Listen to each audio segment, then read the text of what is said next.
Muy buenas amigos, esto es Cinema de los Sentidos, una nueva emisión de su programa favorito. Alberto, ¿qué tal? Muy bien, Alonso. Hola, que en este programa, un programa literario más que nada esta semana. Esta semana tenemos semana mucha pasada literatura. hubo un poquito de pintura, después hay un poquito de cine. Hoy día, dos invitados con una pluma muy fina. Exactamente, el primero de ellos es Hugo Coya, un destacadísimo periodista, escritor, productor de televisión, autor de varios libros. Estación Final, uno muy sonado, muy exitoso. Memorias del Futuro, que es un libro sobre el paso de Che Guevara en el Perú. Genaro, es este perfil biográfico sobre Genaro Delgado Parker, otro personaje controversial, ¿verdad?, de la televisión peruana. Y lo trae hasta aquí, El último de la Torre, una novela en parte no ficticia y en parte ficticia sobre un peruano, Ludovico Hurwitz, que fue el único peruano ejecutado en la Torre de Londres acusado de espionaje durante la Primera Guerra Mundial. Una historia fascinante que Hugo nos va a explicar ahora en sus fuentes y nos dará también otros detalles sobre sus libros. Y en la segunda parte vamos a tener a la presencia de Francisco Izquierdo Quea, un joven escritor peruano que radica en París desde el año 2007, si mal no recuerdo. Que viene de tradición literaria familiar. Que Además. viene de tradición literaria familiar, porque es sobrino nieto de Francisco Izquierdo Ríos, el gran narrador amazónico.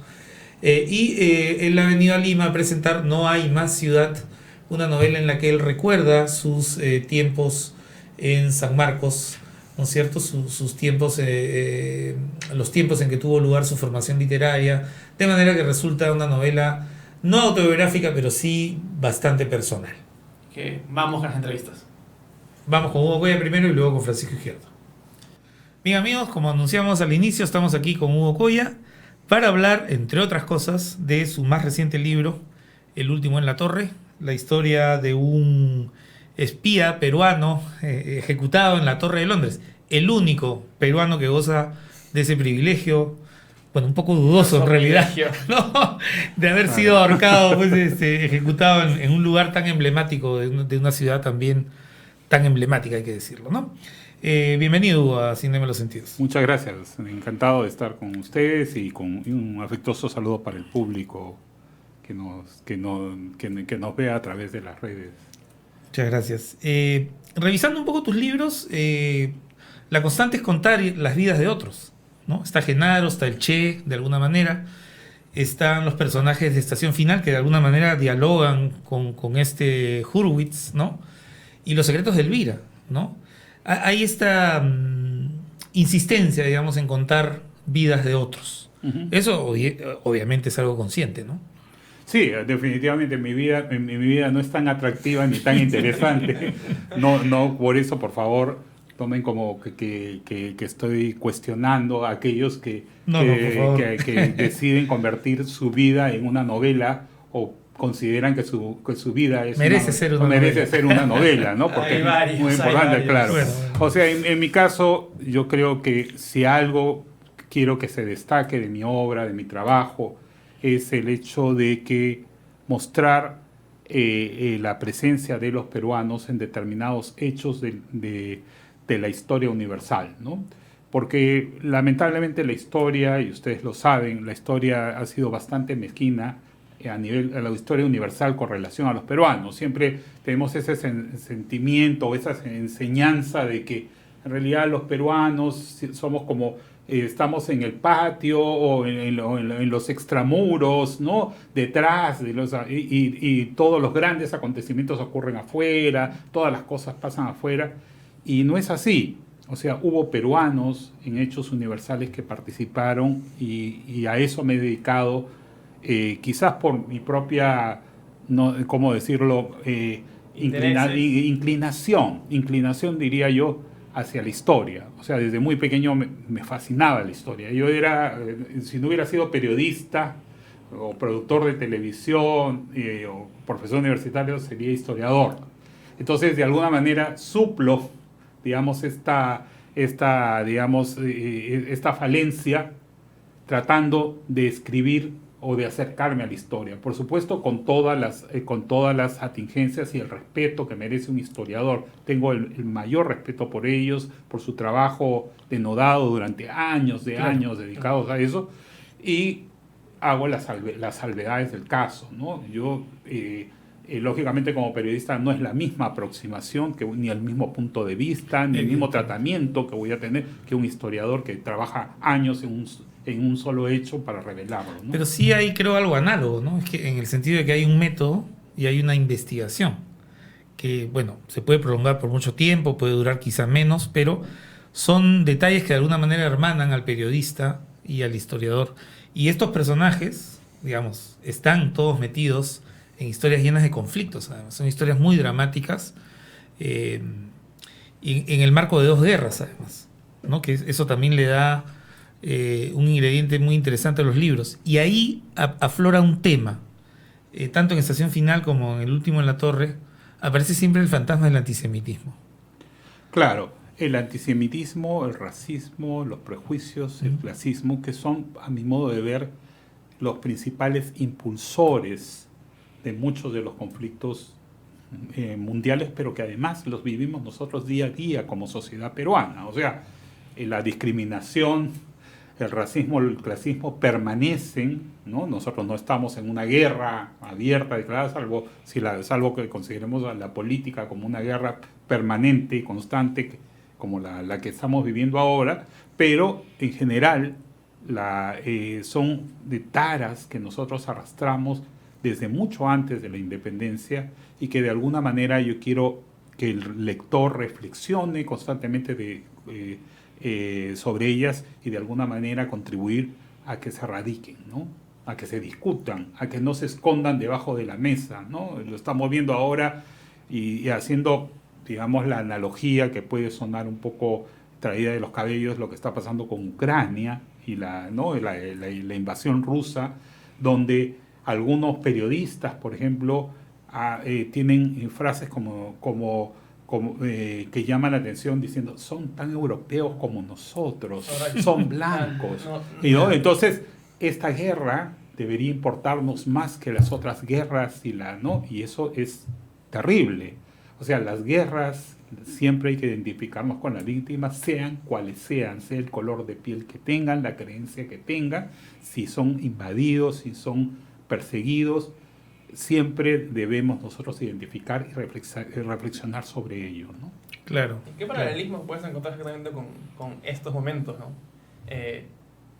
¿Qué tan poco ha cambiado el mundo entre, digamos, Estación Final o El último en la torre para que sigan estos pensamientos tan vigentes en un lugar tan avanzado como es Europa?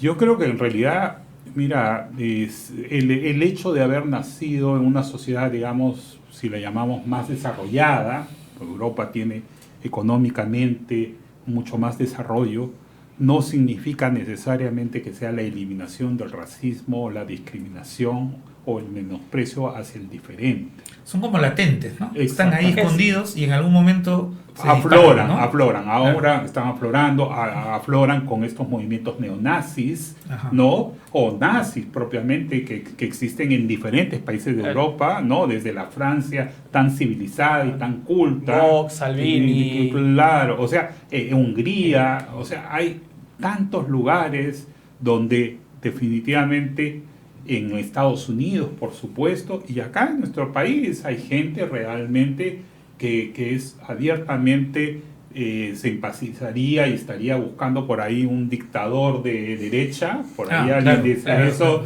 porque piensa que no, o alguien que distorsiona la historia y dice de que el movimiento nazi era un movimiento izquierdista. O sea, ¿no? El sueño autoritario está ahí claro, presente, ¿no? Y que la única manera de salvar este país es tener un dictador y que de repente varios de nuestros compatriotas que no han tenido el privilegio de nacer en Lima o que hablan un idioma distinto al castellano o que tienen costumbres diferentes, digamos, a la sociedad criolla creada a partir de la colonización española, deberían ser pues o marginados o desterrados o algunos hasta eliminados, ¿no? Como sostienen estas personas, ¿no? ¿Y cuál es el proceso de investigación que usas para encontrar estas historias? ¿Cómo dices, quiero encontrar la historia de los peruanos en la Segunda Guerra Mundial? O cómo encuentras esta historia del único peruano que ha sido ejecutado en Torre de Londres? Ya, o sea, ¿qué proceso de investigación sigues para buscar estas historias? en realidad, cada libro es distinto y la aproximación a los temas, ¿no? O sea, mis libros no todos son sobre la Segunda Guerra Mundial. Tenemos el libro sobre el Che Guevara, que es la narración. Tenemos el libro sobre Genaro Delgado Parker, ¿no? Que tuve la posibilidad de entrevistar y pasar varios meses con él antes de su fallecimiento. En el caso de lo del Che Guevara y los peruanos que murieron, salió a partir del medio siglo de la muerte de ellos, pero contado bajo la óptica de los peruanos que murieron con él en esta epopeya, ¿no? Pero yendo a tu pregunta concretamente, en el caso del último en la torre, y lo he dicho en varias entrevistas, ¿cómo me entero de esto? Claro. ¿No? ¿Cómo llega Hurwitz? ¿Cómo llega Hurwitz? El periodista Aldo Mariatti estaba de viaje en Londres, de turista, y va al Imperial War Museum, ¿no? Al Museo Imperial de Guerra, y hace un recorrido por todas las guerras que ha vivido la Gran Bretaña, el Reino Unido, y encuentra una foto con, con una pequeña leyenda típica de los museos, pero que además no tenía mayor... La última persona fusilada en la Torre de Londres fue el peruano Ludovico Hurwitz. Le tomó una foto y me la manda por WhatsApp. Me dice, conocedor de que a mí me interesan siempre estos temas, entonces yo lo recibo y me quedo muy sorprendido, primero porque era una tarea pendiente, no había investigado sobre la Antes Primera de eso Guerra. no sabías nada de él. No, la verdad, sobre la Primera Guerra Mundial no la había tocado. Además, si revisan mis obras, no había tocado. Entonces no conocía sobre el tema. Por supuesto, esto me puse a revisar Google, ¿no? Revisé Google y en Google me encontré algunas referencias. Pedí algunos libros de fuera, me encontré que habían 2 o 3 libros publicados sobre espías en la Primera Guerra Mundial donde hablaban de esto. Los pedí por Amazon, me llegaron, comencé a leer. Y me encontré que había, pues sí, algunas pequeñas líneas, eran, no sé, ni siquiera más de 20 líneas. Casi algo anecdótico. Entonces, dije, bueno, esto puede ser interesante, si no hay tanta información, me interesaría saber más. Y yo, algo que les quiero decir, no es que yo sea un experto, y que comienzo a escribir un libro sino el investigar y luego la conclusión del libro parte de mi propia ignorancia. O sea, yo soy un neófito en el tema y me entusiasmo descubriendo, enterándome, conociendo, ¿ya? Y eso hace que, digamos, me dedique o me aboque a la investigación. La clave es el camino por el tema, no el punto final de llegada. Exacto. Entonces yo digo, pero esto ocurrió, ¿por qué no lo sabía? ¿Cómo ocurrió? ¿Por qué ocurrió? O sea, me comienzo a hacer preguntas que yo supongo los lectores también se hacen cuando, ¿no? Y yo escribo pues libros que me gustaría leer, ¿ya? O sea, eso es algo que para mí es importante. O sea, libros que yo voy a una biblioteca, a una librería y no los encuentro. Entonces, digo, los extraño porque quisiera tenerlos. Entonces, trato de escribir eso. Entonces, solo para hacer la historia corta, ¿qué es lo que ocurre? Me comunico con el periodista Gustavo Gorriti y le digo, mira, Gustavo, me he encontrado este caso, ¿sabes de algo? ¿Has escuchado sobre este tema? Me dice, mira, conozco a una familia Hurwitz, pero no sé si tienen algún parentesco, pero no creo que haya tantos Hurwitz en el Perú, nunca se sabe, te voy a dar el contacto. Y me dio el contacto. Así escribí a la señora Anita Hurwitz, le escribo y le digo, soy el periodista fulano de tal, ¿no? Estoy indagando sobre Ludovico Hurwitz, no sé qué, por acá. Es mi tío. Uy, qué maravilla. Entonces cuando me dijo, ¿y tendrá tiempo? ¿Me podría recibir? ¿Puedo conversar con usted? Ah, sí, vente a mi casa. Y así comenzó la aventura, ¿no? O sea, comenzó la aventura. Estuve, ¿para qué? La señora Hurwitz con su esposo, de su familia, tenía felizmente mucha documentación de la familia, ¿no? Tenía recortes, tenía documentos, fotos, todas esas cosas. Entonces, a diferencia de Estación Final, que es un libro, el primero que saqué, que comencé como, o sea, no tenía brújula, en este caso sí la tenía, porque sabía por dónde podía indagar y dónde hallar Estabas información. en el panel, en el medio del panel. Exactamente, ¿no? Y después tuve viajes a Londres, pude acceder al expediente judicial, al expediente policial, y por eso El último en la torre tiene tanto detalle sin dejar, digamos, de que el lector ocupe los espacios en blanco que deberían tener. Es cierto, y además las escenas del interrogatorio te delatan como un buen lector de policiales, además. Bueno, eso te agradezco la apreciación, y eso espero que el público lo valore, digamos, lo evalúe, ¿no? Ahora, has mencionado una palabra que me parece clave para los libros de esta vertiente, ¿no? Que son Elvira, Los secretos de Elvira, Estación Final y El último en la torre.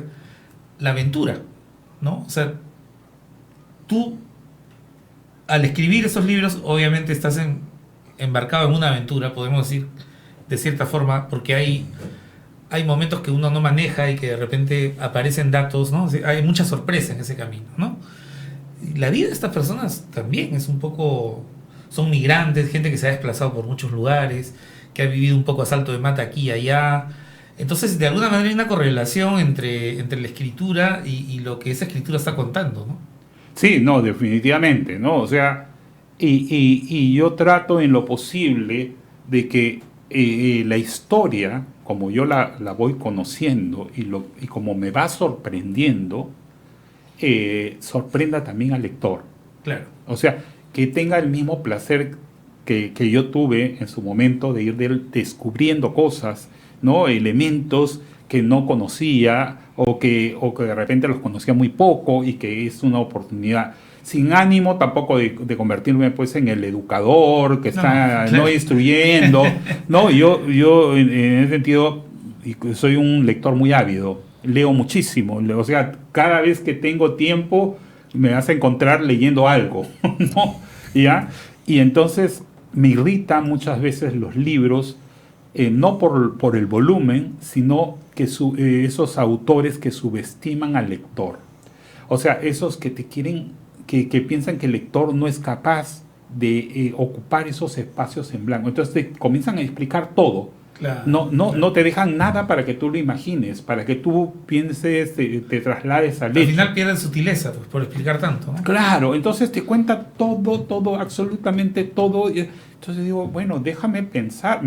O piensas que yo como lector no soy capaz de poder... Te dejan en un rol pasivo, ¿no? Exacto. ¿no? Simplemente... Muy observador, casi. Claro, o sea, como si fuera un libro de texto de colegio, donde, ¿no? Para niños muy pequeños, donde incluso los libros de colegio para niños también te dejan esa posibilidad, porque estimulan la imaginación. Entonces, yo siempre pienso, esto lo estoy escribiendo demasiado, y en ese sentido los editores felizmente me conocen, pero yo soy muy autocrítico. Acabo de leer y vuelvo a leer y vuelvo a releer y y digo, esto está demasiado, mucha explicación. Que esta explicación la llene el lector. Claro. Que el lector imagine esto, porque si yo comienzo a decir cada detallito, siempre es bueno dejar unos cabos sueltos ahí para que el lector también amarre, ¿no? Y para que disfrute además, el placer del descubrimiento y de la imaginación, ¿no? Exactamente. Tengo dos últimas preguntas, Hugo. Una de carácter más bien contextual y otra, la última, más personal. Vamos con la contextual. Libros como los tuyos, El último en la torre, La estación final, vienen siendo muy frecuentes en la tradición latinoamericana, ¿no? Me estoy refiriendo básicamente a que lo que los medios no nos dan, nos los están dando varios libros, ¿no? De crónica, de historias bien desarrolladas, bien planificadas, que toman un largo tiempo de escritura, que no están sometidas a a la tiranía pues, de las coyunturas, ni a lo necesito para mañana, ¿no? Libros pensados, que duermen cuando deben dormir, se despiertan cuando deben despertarse y se sigue un trabajo que suele ser arduo, ¿no? Más allá de que es placentero, es un trabajo arduo. Pienso pues en Caparrós, pienso en Juan Pablo Meneses, Leila Guerriero, en fin, cuántos autores que podríamos citar ahora y que de alguna manera forman una familia en relación con esto que llamamos no ficción, ¿no? La gente busca siempre una explicación. ¿Por qué ahora, en estos últimos 20 años, es que se ha dado este fenómeno? ¿Qué ves tú en esto? ¿Qué lectura le das a este boom, digamos, este segundo boom Ya, bueno, de la crónica? Si bien esta es una novela, digamos, y lo digo claramente por un tema de honestidad con el lector, porque hay algunos elementos que han sido ficcionados, ¿correcto? O sea, es cierto, 90% son hechos reales y hay un 10% que yo no he podido corroborar y que por lo tanto, por ser transparente con las personas, decir, oye, hay algunas Igual cosas. hay una frontera porosa siempre, Exacto, ¿no? exacto. Claro. Pero yendo a tu pregunta, yo recuerdo que cuando saqué mi primer libro, ahora ya nos vamos para 11, casi 12 años, o sea, Estación Final, me pasaba algo como lector que iba a una librería y la sección de no ficción de la librería era escuálida, era magra, era pequeñísima, casi no existía. Y iba a librerías en otras partes del mundo, ¿no? Y veía pues con mucha envidia que algunas veces la sección de no ficción competía con las de ficción, ¿no? Claro. Y que había un público muy ávido, ¿no? Y entonces, para mí es gratificante de que ahora yo voy a una librería cualquiera, digamos, una librería promedio, y hay muchos libros de no ficción, y que muchas veces los libros de no ficción venden tanto o más que una novela, ¿no? Así es. Hay algunos casos de los últimos años de revelaciones, de escándalos políticos, de biografías, etc., que escritas por periodistas o por cronistas peruanos o por historiadores, que han revelado cosas importantes para la vida de nosotros, y eso me parece una gran conquista. Pero fuera de todo eso, ¿por qué hay tanto interés? Yo creo que por lo mismo que decías tú en tu pregunta, la tiranía del medio. O sea, un periodista trabaja sobre la hora de cierre, sobre el espacio, sobre las limitaciones, sobre la línea editorial del medio, que muchas veces condiciona qué lenguaje. Más es una carrera con obstáculos que otra cosa. Exactamente. Entonces, yo habiendo trabajado tanto en prensa escrita como en televisión, como en diferentes medios, tengo la oportunidad, cuando deseo, a través de los libros, de expandirme, de no tener esta presión, y que el lector pueda, y felizmente lo está agradeciendo, ¿no? Al adquirir o leer mis libros, pueda, sentir también ese mismo placer. O sea, esto no ha sido hecho sobre el apuro, no ha sido hecho, sino tú puedes leer tranquilamente sobre un tema, ampliar tus conocimientos y disfrutar conmigo, con el autor, de esta revelación que representa el libro, ¿no? O el caso que yo quiero revelar. La lectura finalmente es una forma de conversar también, ¿no? Absolutamente. Y los próximos proyectos, Hugo, que se vienen. Bueno, tengo en el aspecto literario primero.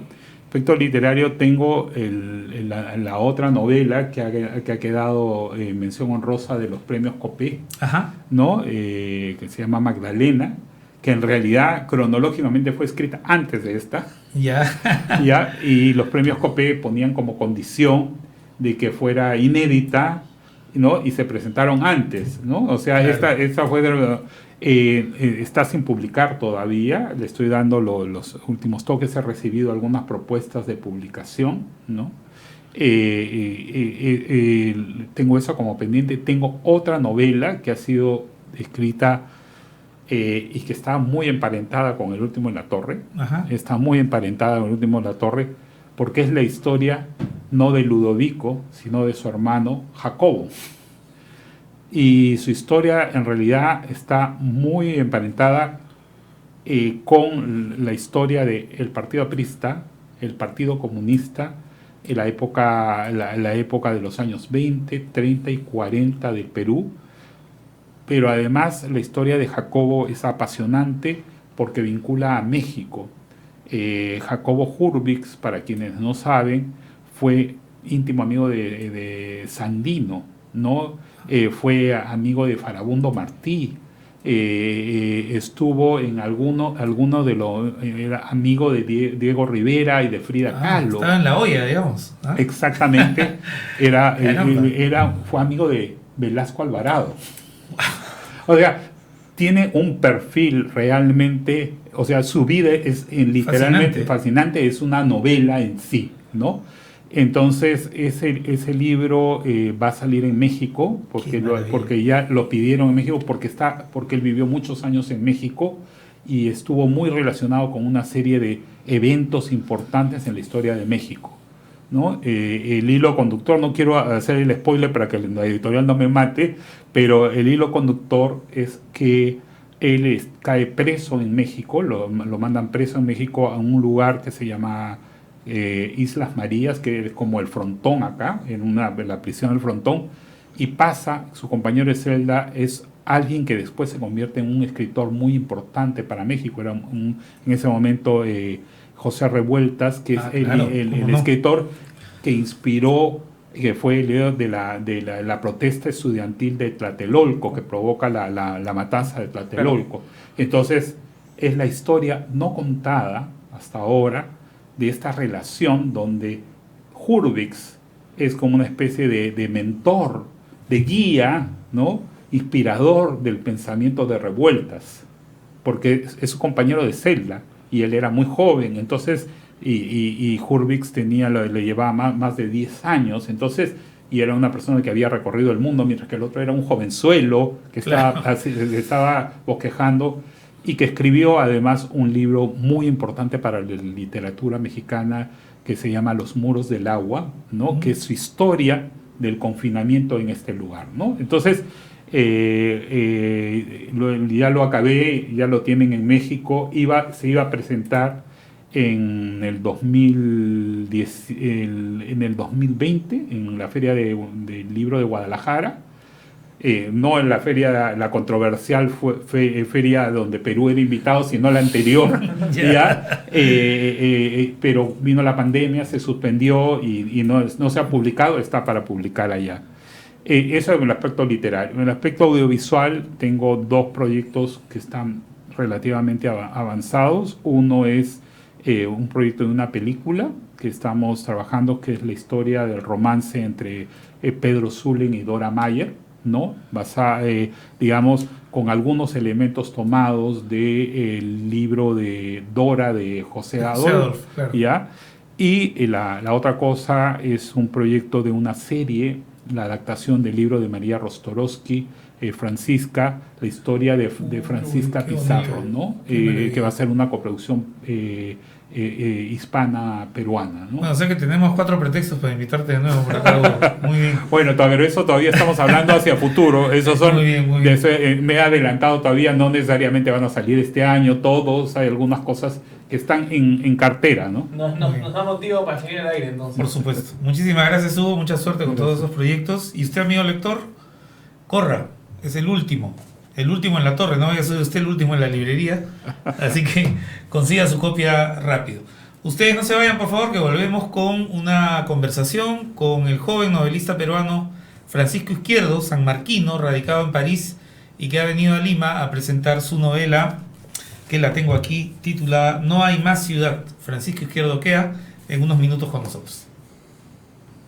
Bien, amigos, nos acompaña ahora Francisco Izquierdo Queda, escritor peruano, radicado ahora en París ya hace algunos años, que pasó por la Universidad de San Marcos, razón por la cual me resulta un personaje pues simpático, porque somos de la misma alma mater, de la misma escuela, ¿no? Literatura. Así que bueno, Francisco, un placer tenerte aquí en Cinema en los Sentidos. Alonso, muchas gracias por la invitación, feliz de estar aquí y de compartir este espacio tan bonito con ustedes. Bueno, la primera pregunta tiene que ser sobre No hay más ciudad, que a muchos nos ha sorprendido porque, bueno, supongo que me cuento entre los que no sabíamos que tenías planeado escribir una novela. Una novela que además tiene reminiscencias muy literarias, ¿no? Hay personajes que están vinculados a la escritura, a la lectura, ¿no es cierto? Y que de alguna manera recuerdan también el mundo de San Marcos. El mundo de San Marcos, el mundo universitario, más precisamente el mundo de la Facultad de Letras, ¿no? Y de la Escuela de Literatura. Sí, efectivamente hay un par de personajes, quizás los antigueros de la historia, estos poetas obsesionados con la poesía, obsesionados con el lirismo, ¿no? Y bueno, he intentado hacer a partir de ellos una reflexión de cómo afrontar o cómo vivir del arte, ¿no? En una sociedad como la nuestra.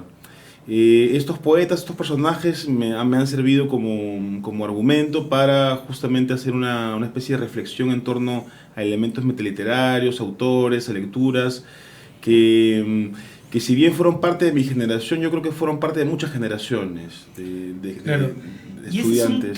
ese es un tema, el asunto metaliterario, es un tema que viene con mucha fuerza a partir de Bolaño. Ujú.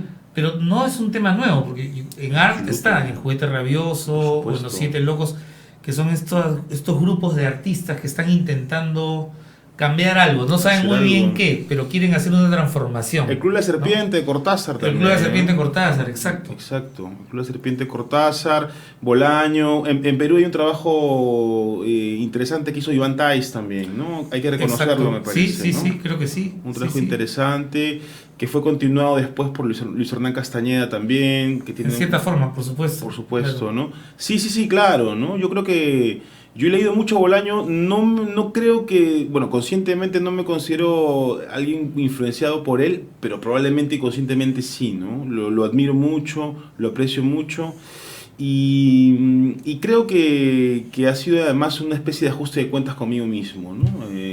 Ese tiempo en San Marcos he querido retratarlo, ¿no? Ficcionalizarlo, por supuesto, ¿no? Con una historia que puede ser común, ¿no? Creo que todos los que hemos estudiado letras hemos tenido amigos, bueno, o sin estudiar letras, ¿no? Tenemos amigos poetas, amigos abocados a la creación artística y que evidentemente pueden sentir una afección particular hacia la literatura o en este caso hacia la poesía.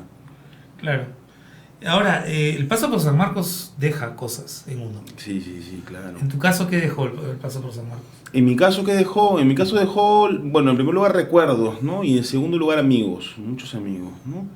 Muchos amigos. Tú y yo no coincidimos en las aulas, pero sí en otros ámbitos y bueno, nos reconocemos por nuestro pasado común en la universidad, ¿no? Claro. Las lecturas, los grandes momentos, ¿no? Los profesores también, ¿no?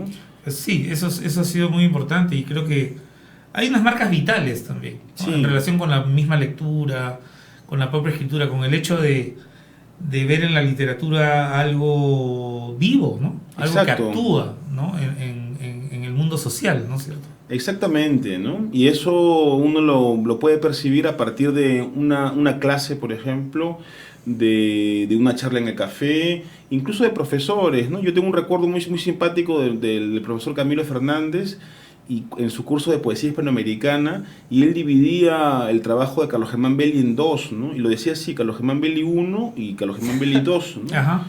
Y un día tuve la suerte de hablar con don Carlos Germán y le dije, bueno, ¿usted sabe que su trabajo está dividido? Y no, decía, no tengo idea, lo decía, ¿no?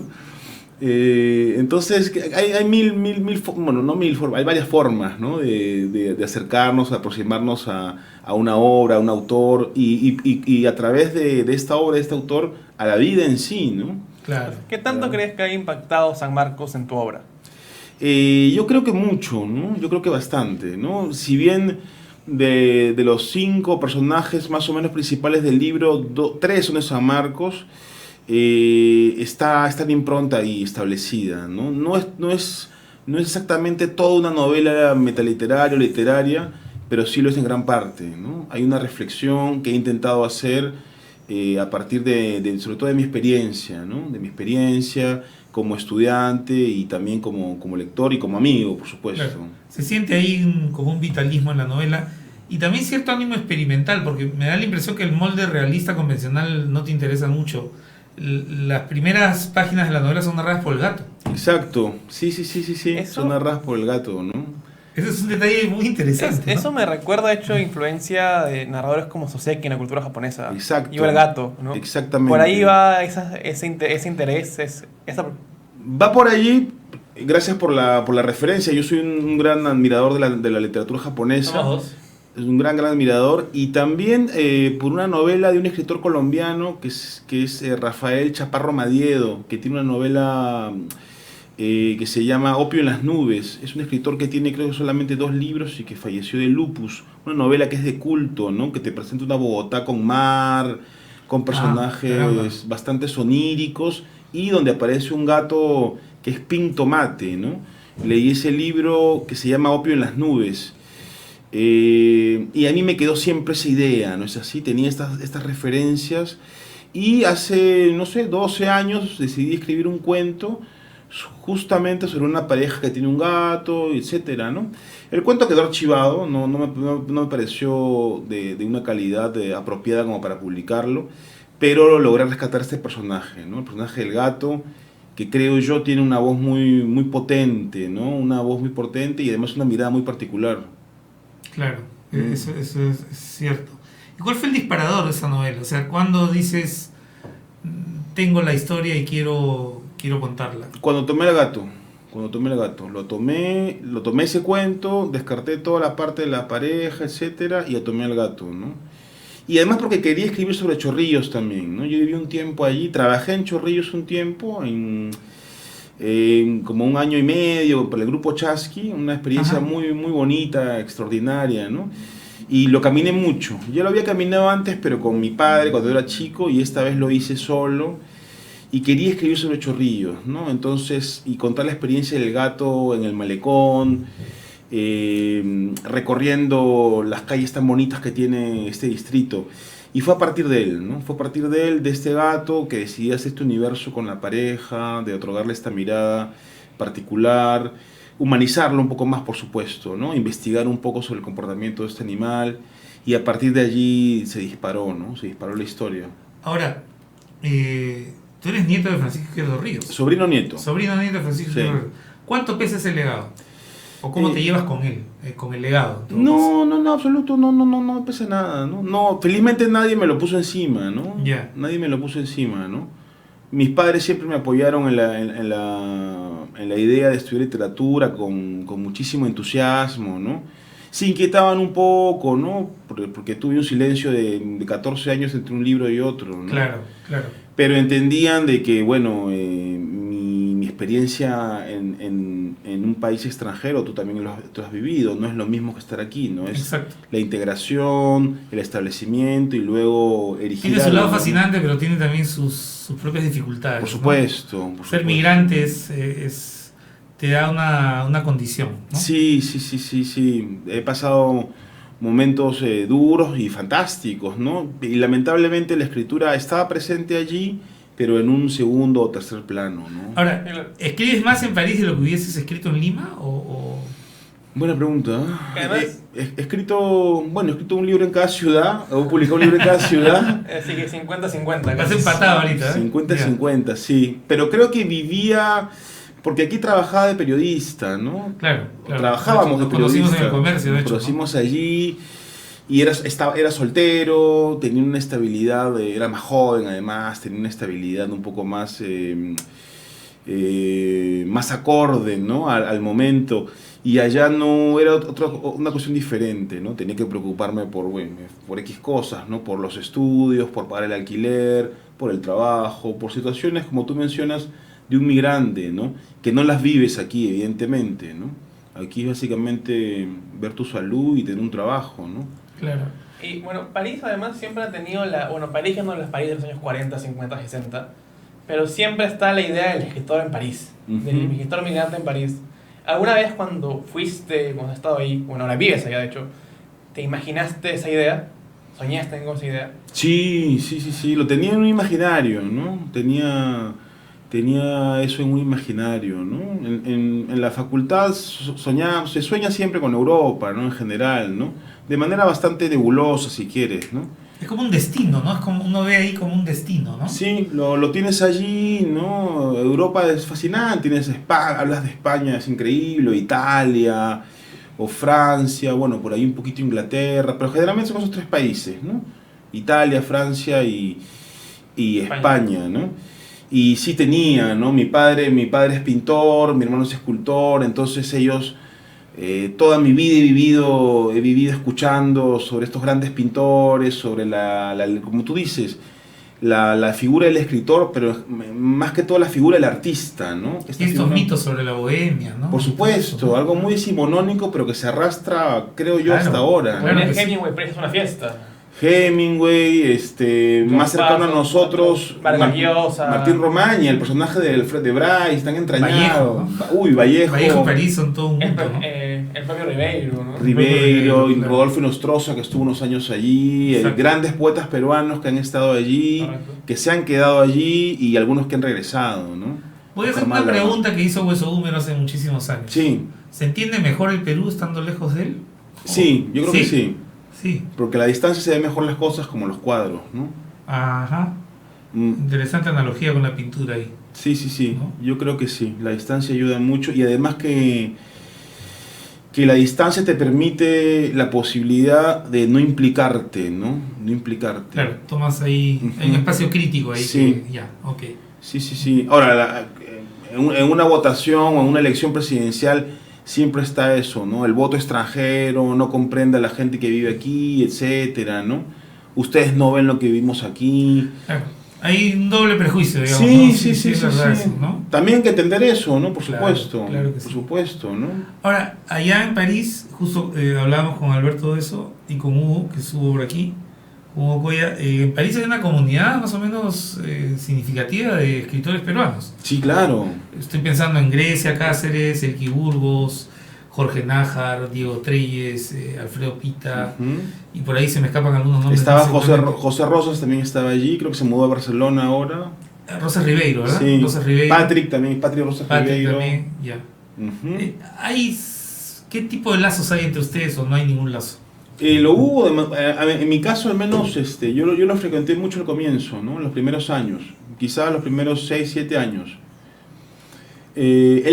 Elqui tiene una galería de arte allí, ¿no? Cerca, no me digas. Caramba. cerca al Metro Odeón, ¿no? Este metro de los cines, ¿no? En el Boulevard Saint-Germain, ¿no? Y cada vez que organizaba una exposición, pues todos íbamos, ¿no? La exposición, ¿cuál fuera la exposición, ¿no? Era un motivo para reunirse. Era un motivo para reunirnos ahí, para vernos, para tomarnos un vino, para seguirla, en fin, ¿no? Y eso habrá durado pues 6, 7 años. Luego José viajó, se fue a Barcelona, y además también lo que nos unía es que trabajamos en la radio, trabajamos en RFI un tiempo, coincidimos allí, En ¿no? Radio Francia. Sí. Ya. Sí, claro, ¿no? Y además ellos formaban parte de una misma generación, ¿no? Llegaron juntos, ¿no? La gente de Estación Reunida, de Hora Cero, también está Carlos Henderson, ¿no? Que es de la generación ¿Verdad? 60, Que fue mi ¿no? profesor también en la universidad. Claro, Carlos también estaba allí, ¿no? Está allí, ¿no? Ya. Entonces, tuve la suerte de frecuentarlos mucho, ¿no? Y de hablar mucho con ellos también. Ahora, bueno, ya pasaron los años, también mi dirección se inclinó más, bueno, concretamente a trabajar, mi familia, y bueno, lamentablemente suele pasar también, ¿no? Los espacios se agrandan y también Claro. los tiempos, ¿no? Claro. Pero sí, yo sé que en su momento en todo caso fue algo muy bonito y fue verlos juntos fue algo bastante agradable, ¿no? Agradable de vivir y de escuchar, y de observar sobre todo, ¿no? Claro. Y ¿puedo imaginar que París es el escenario de tu próximo libro o no necesariamente? Me he pasado muchos años, Alberto, intentando redactar una novela sobre París. Creo que hice párrafos muy buenos, incluso páginas, ¿no? Pero nunca logré armar un proyecto, ¿no? Nunca encontré la anécdota como para decir, bueno, aquí está, a partir de esto ya tengo la novela. Y lo tengo ahí, ¿eh? Tengo un par de machotes de novela sobre París allí, ¿no? Yo te diría que sí, ¿no?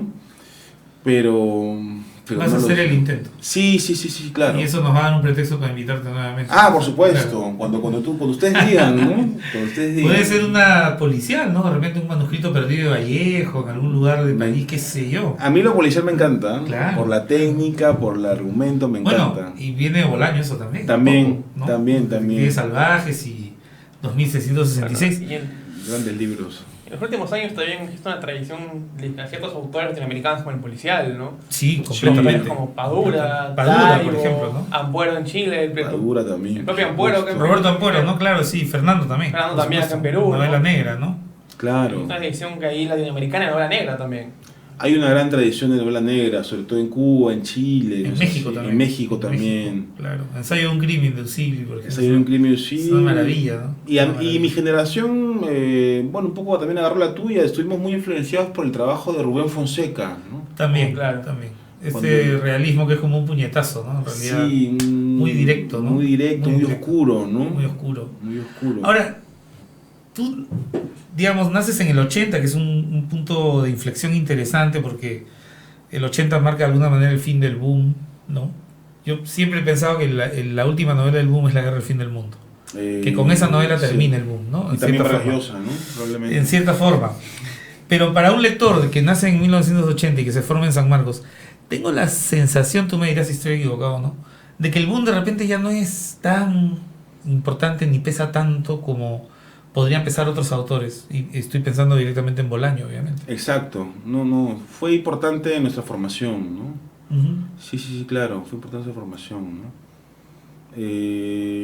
Ya ahora cuesta un poquito más releerlos, ¿no? Y cuesta un poquito más que te impresionen, ¿no? Quizá algunas Claro. novelas, nuestra referencia está más marcada más a lo contemporáneo, ¿no? Más a lo literatura norteamericana, los clásicos contemporáneos como Roth, Irving, Pynchon, Exactamente. y también a lo que puede llegar a otros lados. Se está ¿no? mirando otros mapas ahora, ¿no? Sí, claro. Otros ámbitos. Muy bien, Francisco, te agradecemos muchísimo tu presencia A en Cinema de los ustedes, Sentidos. muchas gracias. Y esta charla que, bueno, debió prolongarse más, ¿no? Sí, pero así es el tiempo. el tiempo es un limitado. tirano, pues, lamentablemente. Para ¿no? la próxima novela. Para la próxima novela, Francisco, Feliz. hablaremos seguramente sobre París. Claro que Muchísimas sí. gracias por A tu tiempo y tu ustedes. palabra aquí. A ustedes, muchas gracias. Y amigos, quédense con nosotros porque vienen las recomendaciones. Sección que no se deben perder. Bien, en la sección de recomendaciones quiero comentarles La iguana de Cassandra, poesía selecta 1983-2021 del poeta peruano Miguel Ángel Zapata, nacido en Piura, radicado en Estados Unidos hace muchos años, donde se dedica a la docencia. Esta es una edición, una coedición del Fondo de Cultura Económica y Ciudad Librera Editorial, una edición bastante fina, papel avena, con una tipografía muy delicada, y es lo que corresponde a un libro de poesía, ¿no? Un libro de Correcto. poesía mal editado creo que pierde lustre.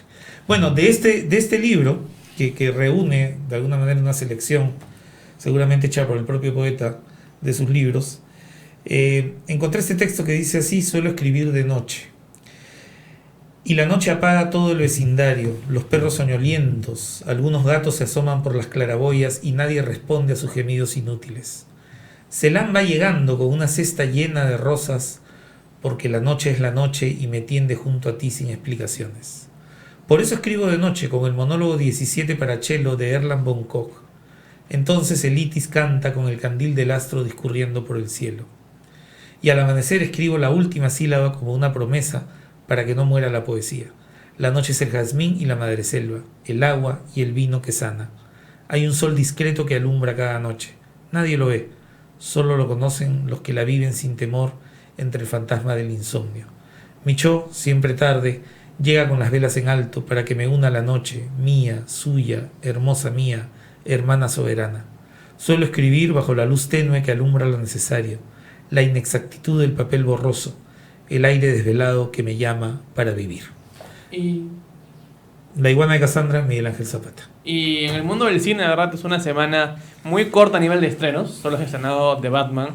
Igual es una película interesante porque rompe el género de superhéroes. Es más que nada una película de detectives que tiene de personaje principal a este ícono de la cultura popular. pero que obtiene mucho de películas de David Fincher como Los Siete Pecados Capitales o como Zodiaco, va más por esa línea de un crimen muy sórdido donde hay que investigar, ¿no? Batman es más un detective que un superhéroe. Así Ajá. que explora una variante distinta. Dentro de la cartelera es lo único que se ha estrenado, pero tiene críticas muy destacadas. Resalta, siempre es bueno que el género superhéroes tan mainstream tenga películas distintas que permitan generar un aire nuevo, nuevas vertientes dentro del género, para que lo exploren y no se quede estancado en fórmulas, ¿no? Claro. Tienes un género muy formulaico y películas que buscan explorar vertientes distintas, se agradecen dentro del género. Y también mencionar que en Disney Plus se ha estrenado Amor sin barreras, la última película de Steven Spielberg, que ya se mencionaba en programas anteriores, que estuvo en cartelera, nominada a casi todos los premios de la Academia, en esta ocasión, no es para menos con Steven Spielberg, Claro. que es favorito, y que bueno, si no han podido verla en el cine, vayan a ver este musical, primer musical de Spielberg además, que es un remake de una película de Hollywood clásico, así que ya lo saben. Muy bien, amigos, muchas gracias por acompañarnos. Nos veremos el próximo martes aquí en Cinema en los Sentidos. Hasta pronto.